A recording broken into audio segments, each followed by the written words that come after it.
Hello, welcome to a very special episode of Cotton. And today we have our guest, Parakala Prabhakar, who is a very eminent social scientist, a political commentator. So I welcome you to my show this evening. And next, maybe 35 minutes, I'm going to discuss various things with you, mostly the political situation in the country. But first, let me start you with your book. The issues discussed in your book, The Crook Timber of New India, could also be read as an agenda for putting our republic on track. So, in the versus Modi chapter, you wrote that when Modi came to power, everything seemed normal. He spoke about an inclusive India. But how did this approach change with the passing of time?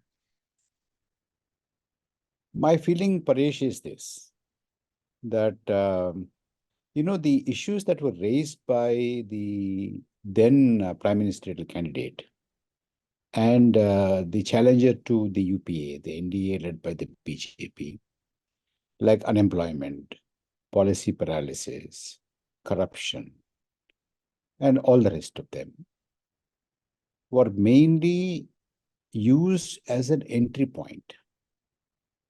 The actual payload, the actual agenda of that entire formation was an out-and-out communal agenda. But because the country was not receptive, or probably they felt the country was not receptive to that idea, they smuggled in the divisive agenda and the Hindutva in the guise of providing a transparent, clean government with no policy paralysis, bringing money, black money back from abroad, creating employment, etc., etc. I recall very well that during the run-up to the 2014 elections, the NDA led by BJP, and especially the then prime ministerial candidate, went on saying that the fight was not between Hindus and Muslims, but the fight was between Hindus and Muslims on the one side, poverty, unemployment on the other side. So it was fundamentally an economic agenda that the then challenger to UPA and the Congress were putting in front of the people. And in the initial stages, after they won the election in 2014, and the present Prime Minister, speech after speech from the ramparts of Red Fort, went on saying that his government acknowledged the contribution of all the prime ministers earlier, and he used to laud them. And he also used to say that he was only a Pradhan Sevak,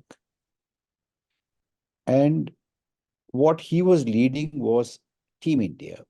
And Team India, that time, in his own words, consisted of the Prime Minister and the Chief Ministers of all states.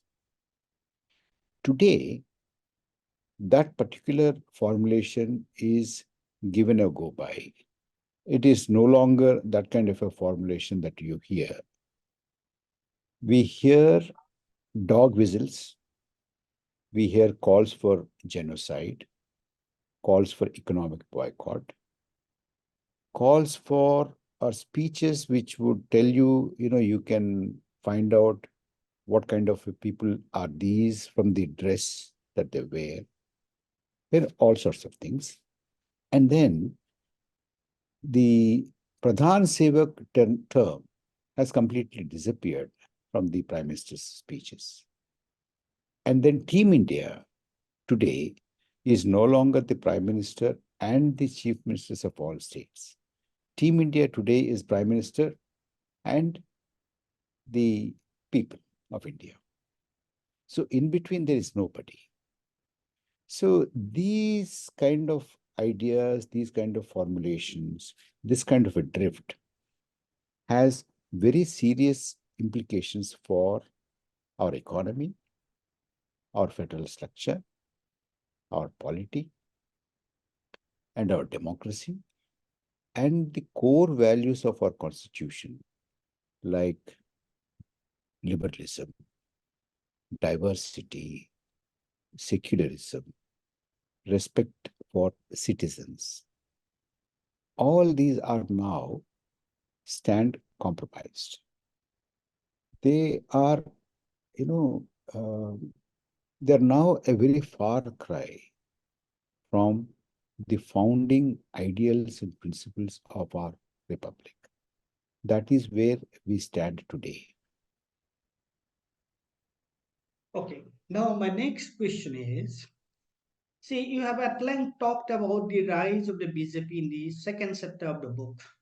If one reads history of our freedom struggle, one knows how deep the rift between Hindus and Muslims was during the partition of the country.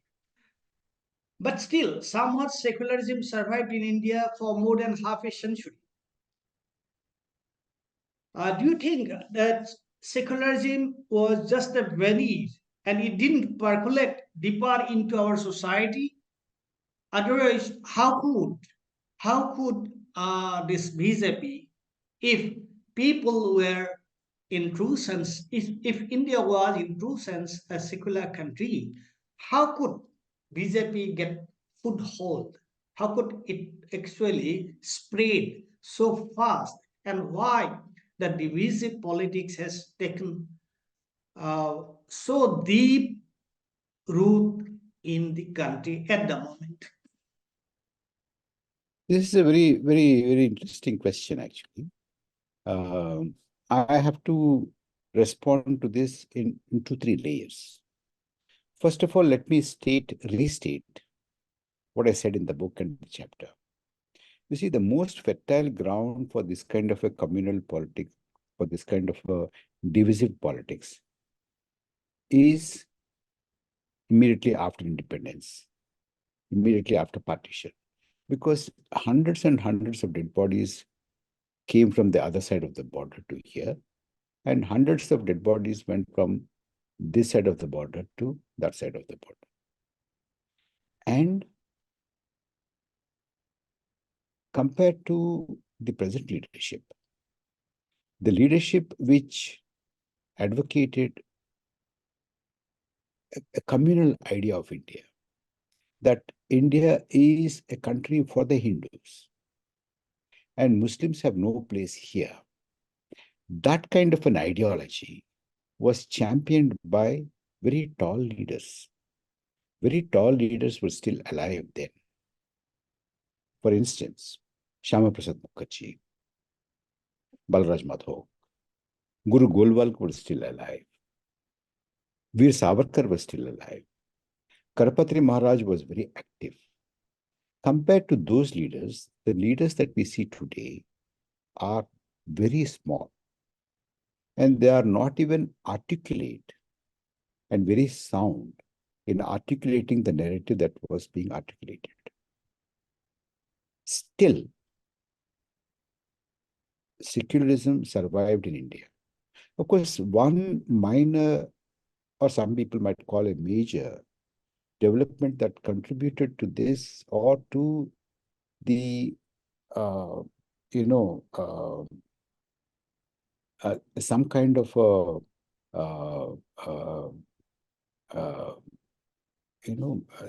some kind of a setback to the communal forces was Gandhiji's assassination. But I was just going to come to that, yeah. Not just that, but you see, the entire political spectrum those days, they did not want India to be a replica of Pakistan. They wanted, the entire freedom movement had thrown up very lofty ideals. Everybody participated in the freedom movement, irrespective of their caste, irrespective of their religion. It was a national movement. And the leaders such as Jawaharlal Nehru, Sardar Vallabhbhai Patel, and other people, they were able to tell the people, lead the people, give them thought leadership, not only just the political leadership, but thought leadership, saying time and again, emphasizing that this country is for everybody. It is not for one particular caste, one particular religion, one particular region. It is for everybody. But slowly, what happened? That was the milieu, that was the atmosphere in which the communal forces have taken a back seat. They received a setback because the leadership that was advocating a liberal India, the idea of a liberal India, the idea of a secular India, the idea of a diverse India was very tall, and they were insistent on it. They were educating the people, talking about it. But gradually, what happened?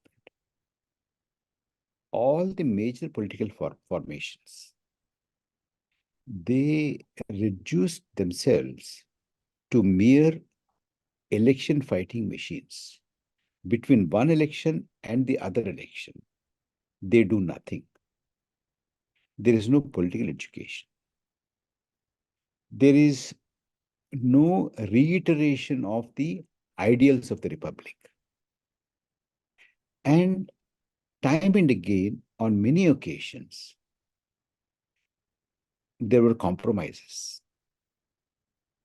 You see, the way the political discourse has changed in India, Paresh, I'll give you an example.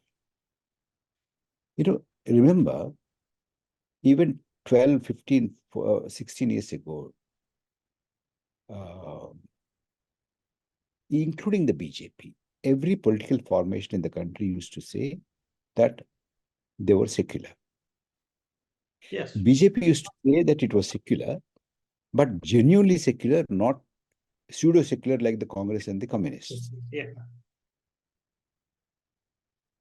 Which means that the center point of Indian political discourse was secularism. So much so, even the BJP had to say that it was secular. Today, every political party and almost every political leader, with very few exceptions, of course, say that they are also Hindu.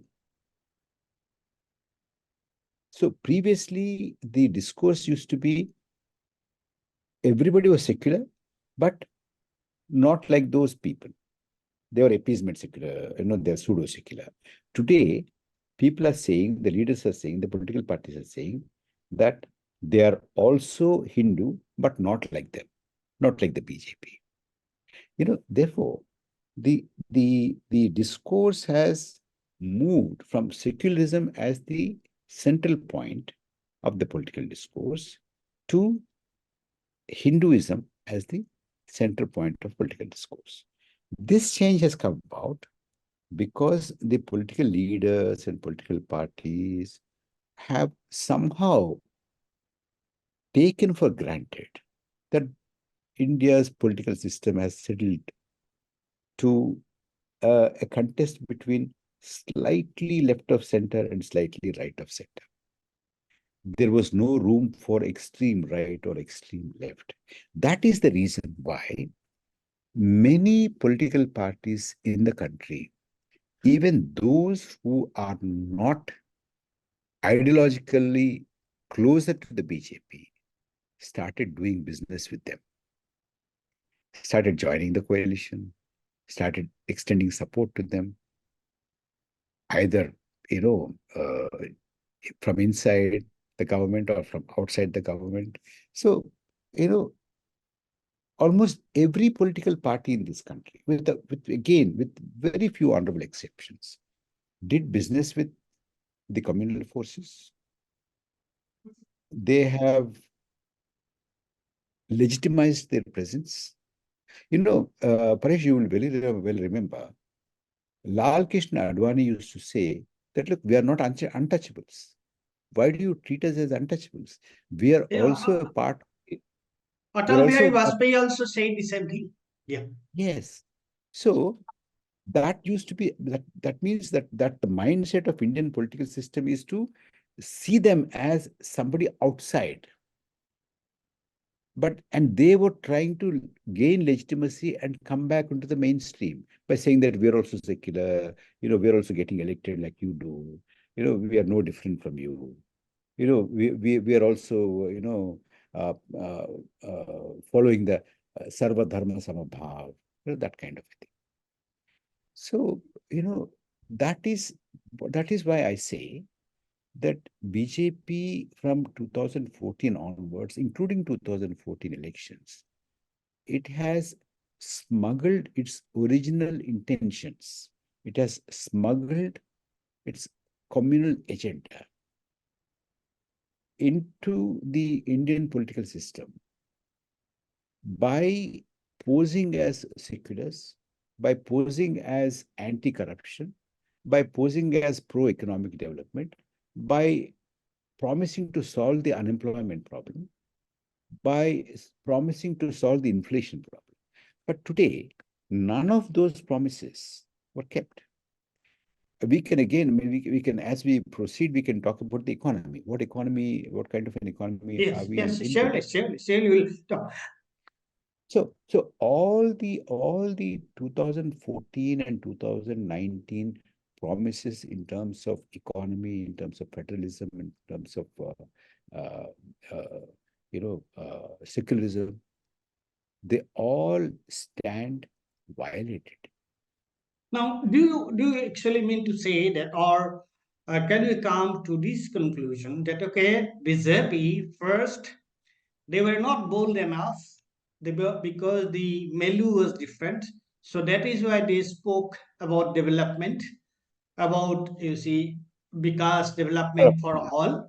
But once they are in power, they an atmosphere they created an atmosphere, hateful atmosphere, where they could actually put their communal agenda on track, and then they kept all other things, all other issues of development, economic development, inflation, employment, etc., etc., kept aside, and then mostly emphasizing on the communal agenda because they themselves created. Is it like that? Yeah, I think you have very accurately summarized what I was trying to argue. Good. Now, so for coming to see the Hindu religion and Hindutva, and particularly when you mentioned Gandhiji, and I was rereading Gandhiji because whenever I enjoy reading Gandhiji, and I could see the kind of situation we are facing right now. Actually, immediately after the independence and the partition, India faced the similar kind of situation, and how what Gandhiji he did to actually bring in communal harmony among people. And there here was a religious person, deeply religious person. Gandhiji was a deeply religious person, but then he said that for him, religion is actually it means justice. For him, the essence of religion was justice. It's not the superstitious actually beliefs, and that is why probably he being a religious person, he could stand for the Hindu-Muslim unity, communal unity. How do you respond to that? I think you said it very well. When I think back to those times, Paresh, it's like this. See, look at India. India is a very diverse country. There are many fault lines along religion, of course, then of course caste, religion, language, and plain versus hilarious, so many fault lines. An enlightened leader like Gandhiji or Jawaharlal Nehru or Sardar Vallabhbhai Patel, people who have gone through decades of experience in public life, in trying to, bring all the people together in order to achieve the goal of independence. They have that kind of an enlightened leadership, wanted to preserve that character. Imagine for a minute that if Gandhiji, as you said, a deeply religious person, if he said that I am for the Hindus, or after independence, if Jawaharlal Nehru had said, look, this is the Hindu state, this is a Hindu country, he would have been, what we hear, this particular term, Hindu Hridaya Samrat. There would have been a mayhem, but he could have done that. But what he did was the kind of political weight and the kind of prestige that Sardar Patel, Jawaharlal Nehru, Lal Bahadur Shastri, Maulana Azad, and people like that, Rajaji, all these people, they did not summon these base instincts of our population. They instead tried to tell people, look, this is wrong. We have to aim for a loftier, higher values. So they have used their standing in the society to exhort people to move away from the animal base instincts. Whereas today's leadership, I'm sorry to say, that they are trying to summon the base instincts. They are trying to set one community against the other, one region against the other, one language against the other. And in that, they see a prospect of power. And the leadership immediately after independence, whatever prestige that they have earned by decades of their involvement in the freedom movement, they wanted to use that kind of a strength, the prestige, and the influence of the people to lift them up towards higher ideals of divergence, of tolerance, of secularism. Whereas the present leadership that we see today, who's occupying important positions in the government, who are running the government, are exactly behaving the opposite way. Let me add one more point, Paresh. You see, what really puzzles me is this, that individuals, organizations, and platforms who had absolutely nothing to do with the long-drawn freedom movement of India, today are marketing themselves or are marketed as patriots. Yes, correct. Now, they had actually no yes, role. How can absolutely. somebody claim to be a Yes, patriot? yes. They Yes, stayed away from the freedom movement. yes, Not yes. only stayed away from the freedom movement, but who were, in a way, willy-nilly supporters of the British Raj. Yes, I. Now, you have made a very important point, and actually, that is okay. There were maybe divisive tendencies during the freedom, say immediately after independence, after the partition, but our leaders, they were so tall leaders and they were so futuristic leaders that they didn't actually pamper those divisive tendencies. They didn't want to take short-term benefit, popularity, seek popularity out of actually dividing people. But now what they are doing, they are fermenting, they are actually encouraging, they are inflaming the divisive tendencies which go against the very spirit of the freedom movement, the very spirit of the basic tenets of our constitution, the ideals, values enshrined in the preamble of our constitution. Thank you very much for that. Now I am from a little bit from the theoretical thing. I'm coming to a practical political situation. Now you see, when there is a meteoric rise of the BJP in the North Indian states, but they're out from all the southern Indian states. So how do you see it? Do you see a two India colliding each other? One, there is no presence. Earlier they were in Karnataka, now they are out from Karnataka. And even Telangana also they are out.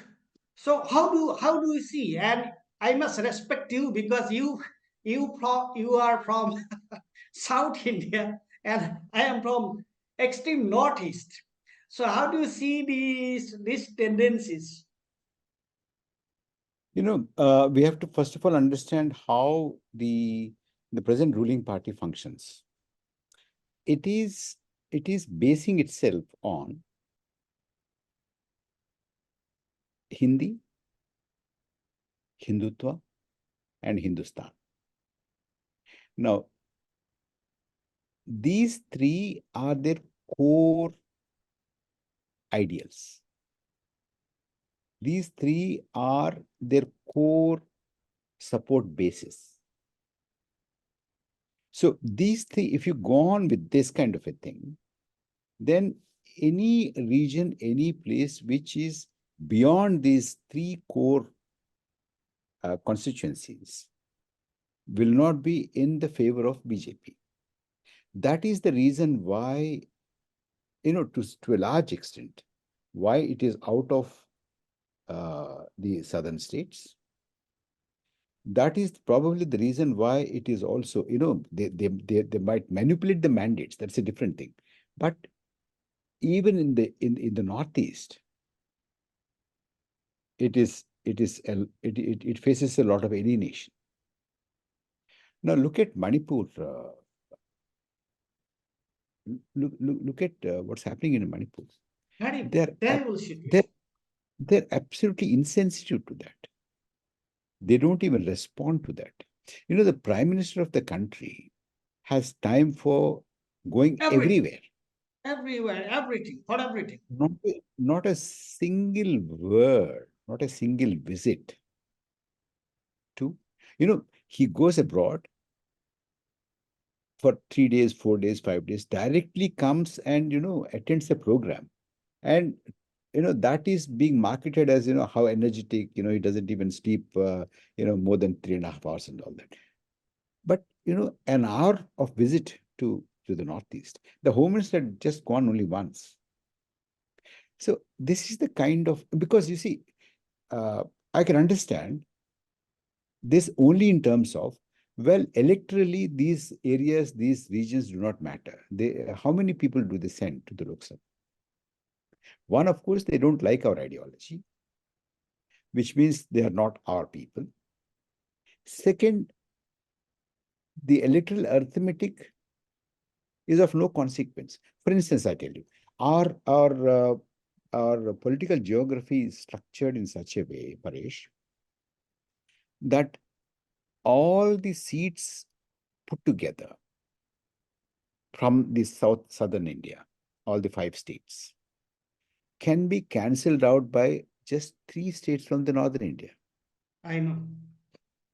So now that is the reason why, although it appears that the BJP has overwhelming majority in the Lok Sabha, 303, and they have with their allies, more, but they are only sitting on just slightly less than 38% of vote. So which means almost about 62 to 63% of the vote is outside not in favor of the BJP, not in favor of the particular kind of politics that is being played by the present ruling party. So we need to keep that in mind. So a large areas, geographical regions, and people do not endorse this kind of an agenda. But because of the way our electoral system is configured, they're able to sit in power, sit in office, and also show as though they're invincible, they're very strong. To me, it is a very misleading kind of a picture. Okay, thank you. Now we have about say 9 minutes, 8 minutes left for us to discuss the theme. Now, first, I would like to know from you that actually you see this RSS, BJP, their ideology does not go with the contemporary spirit of time, with the spirit of time. I personally, I cannot support them because I cannot support them for two things. One is that they are actually anti-human, anti-human, that whatever we call anti-human, and they are against the time. The society is moving towards an inclusive things, and they are propagating an exclusive ideology. So that is why from inside, innately, I am opposed to their ideology. So, but still, how come that so many people, how come they have got this much support? Why? Why is this? What is the, why their this ideology is appealing so many people? What is this reason? You see, I've just hinted at some kind of an answer a while ago. They are not percentage-wise a large Yeah, yes, overwhelming. you told me. Yes, you told that thing. Yes. They might appear in terms of seats. That is one. Keep that in mind. The second thing, Paresh, is that, whatever the BJP and the Sangh Parivar and the Hindutva forces are trying to propagate today or articulate today, um, or writing today or talking today, vigorously campaigning for today, are no new ideas. They have been around for a long time in India.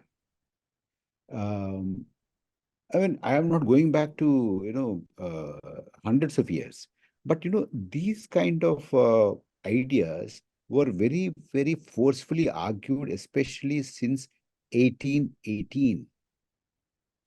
After uh, the Maratha War, when following which the British have more or less consolidated their power. Even those days also, there were very forceful articulation of these ideas. And during the freedom movement, there were many voices which were trying to articulate these ideas, even from within the Congress. Congress at that time was a big tent organization. Everybody who was against the British were there, irrespective of what kind of but you see, the point is this. When we say, look, that person was a freedom fighter, this person was a freedom fighter, why do we respect one person and are a bit suspicious about the other person is, what is the kind of social ideology, social doctrine that these leaders had? What kind of an implications will it have for independent India? I'll give you a concrete example. For instance, in immediately during the early 19th century, immediately after the rout of the Maratha power, there were writings which said that, during the Maratha power, dogs and pigs were allowed into Pune between 9 o'clock and 3 o'clock in the afternoon, 9 o'clock in the morning to 3 o'clock in the afternoon. But untouchables were not allowed, because between 9 o'clock in the morning and 3 o'clock in the afternoon, the shadows cast were long. And even the touch of a shadow of an untouchable from a lower caste polluted. That was the belief. So they were not allowed. So that kind of an ideology was very vehemently argued, and there were big leaders then who argued for not allowing the untouchables into the classroom, into the school. Even girls were discouraged from educating themselves. That kind of an ideology was there. Now, that kind of ideology, in some form or the other, it continued. But all these things were, that was a huge, long-drawn movement. Most of these ideas were, tested, debated, thrashed out. And finally, what came out from the long-drawn freedom struggle was that India is not for those 19th century middle-age kind of ideas, not that kind of a value system. We are a forward-looking country. We should have scientific temper. We should treat everybody as citizens, not as belonging to one religion or the other, belonging to one caste or the other, touchable or untouchable, upper caste or lower caste, Shudra or Brahmin, not that. It should be citizenship. Ours is a republic based on citizenship, unqualified. Citizenship is not qualified by religion or caste or region or language. That was the idea that prevailed,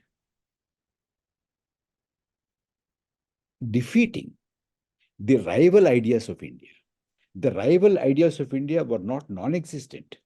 The idea of India that is being propagated now was present for a long time. But that was defeated. That was shown to be unsuitable for India, which is a country of different kinds of people. Every religion that is there on the planet Earth is present in India. How do you say that, it is this country owned by one particular religion? There is no ownership for this country. Everybody who lives in this country is an equal owner. Whether you come from Northeast, I come from South India, somebody comes from Western India, somebody comes from Northern India, whether you are a Christian or a Buddhist or a Hindu or a Muslim, whatever, we are all equal part of the country. We have equal right over the country. Nobody should be able to say that this country belongs to a certain section of people, and all others, if they want to live here, accept that fact and live. Otherwise, go away. Now, you see, if you go on saying that this country belongs to people whose Pitru Bhumi is here and Punya Bhumi is also here, then if that is the case, Paresh, I want to put this to you. You see, Buddhism originated here. It's nowhere today in India. Very minor minority of people practice Buddhism. It's mostly there in Eastern Asia and Southeast Asia. But if those countries say your Punya Bhumi is elsewhere, go there. Will you be happy? Now, similarly, Christianity did not take birth in Europe or America. It took birth in the Middle East. Yes. Now, their Bhumi is here. People may be living in America or Western Europe or wherever. This entire idea that the country is owned by, one particular group, belonging to one particular religion, people who pray in such in a particular way, people who pray to certain gods. This is examined, this was debated and rejected during the long freedom movement. So what we hear is just a repurposed idea of something which is rejected. You're very right. You and I do not feel part of this kind of a bandwagon, because we know very well this is highly discriminatory. This is highly sectarian.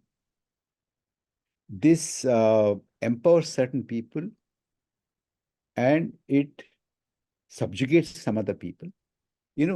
starting from the caste structure to linguistic hegemonism, to regional hegemonism, to regional domination, linguistic imposition. There's so many things. As it happened in 2014, all these positions may not be very openly articulated for tactical reasons. These forces can come to you and say, look, if you don't want unemployment, vote for us. If you want the prices to come, if you want the prices to come down, vote for us. That's what they did. And they promised 2 crore jobs per annum. They promised 15 lakh rupees in everybody's honest taxpayer's account. They promised that black money would be brought back from abroad. So many such things. But nothing happened. But what happened is that, what you really did not want, or what you did not vote them for. You did not vote them for lynching people. You did not vote them for calling for genocide. You did not vote for them in order to, have Hindu-Muslim rights. You did not vote for them in order to attach some kind of a religion to your citizenship. But that is where we ended up. Now look at the way the central government is now treating the states, various states. Where if the central government, is favoring some state, it is because the ruling party there and the ruling party that is at the center are the same. Otherwise, most of the states are being really squeezed. Their rights are being taken away. You can see the way the enforcement agencies are being deployed. How they're doing. Yeah. So this is the kind of the thing that we have ended up. But what was the original promise? Original promise was jobs. Original promise was arresting price rise. Original promise was honest government. Good days. These were the promises. But let us not be taken in by these kind of false promises. This is only, you see, for instance, now they are saying that, economy is growing very well. If the economy is growing very well, one question needs to be put to the government is this. Why are you giving free ration to 82 crore people? That means that you have admitted that people are not able to buy food. They don't have money. They don't have incomes. Paresh, today in India, the youth unemployment rate is 24%, which is similar to countries like Iran, Libya, Syria, and countries like that. Even a small neighbor, Bangladesh, has just 12% youth unemployment rate. So on the one hand, there is absolutely no attempt to arrest the price rise. And there is no attempt to give jobs. But by manipulating data, they're able to say, they're saying that, we are growing at this rate or that rate and things like that. This is the thing that we see today. How long this will continue? And now my last question to you is that, okay, whatever mechanization they have indulged in, now as a person like you, now you have to speak. Now you have to speak to the voters of this country, particularly when we are going for a general election.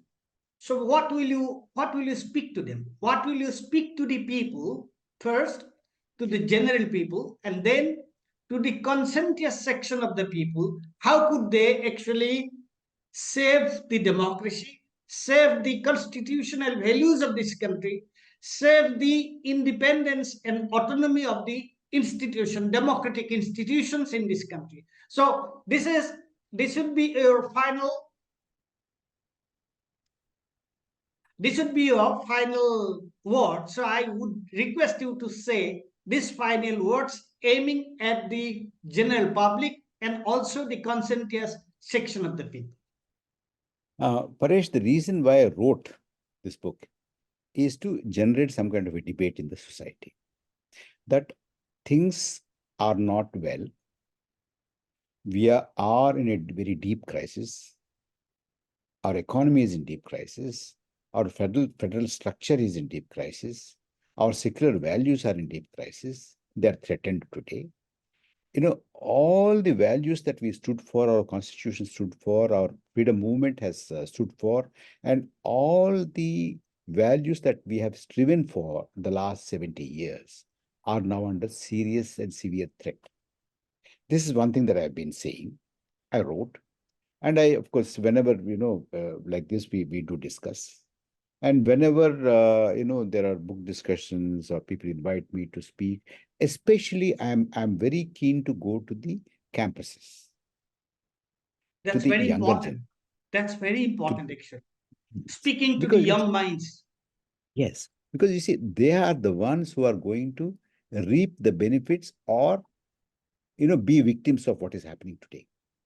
You and I may be here for 10 years, 15 years, we'll go away. Yes. But, they are the ones who are going to inherit the whole thing. So I speak to them, ask them to think about it, ask them to talk about this, and ask them to discuss these things. And people who are under a spell, a lot of people are under a spell. And some people are not under a spell, but they are affected by or are victims of what is called the bandwagon effect. Oh, everybody is going that way, let me also go that way. So to them, I appeal, let's just pause and think. Just try to have an idea of what is India. We are a cosmopolitan country. We have every sort of person, every sort of people, every sort of religion, every sort of idea in this country. We should respect and go forward. Let us not give in to this kind of a bigotry, to these extreme things, and narrowly define our nationalism. This is what I say. Okay. Thank you very much for sparing time to speak to us. And I look forward to talk to you again sometime in the future.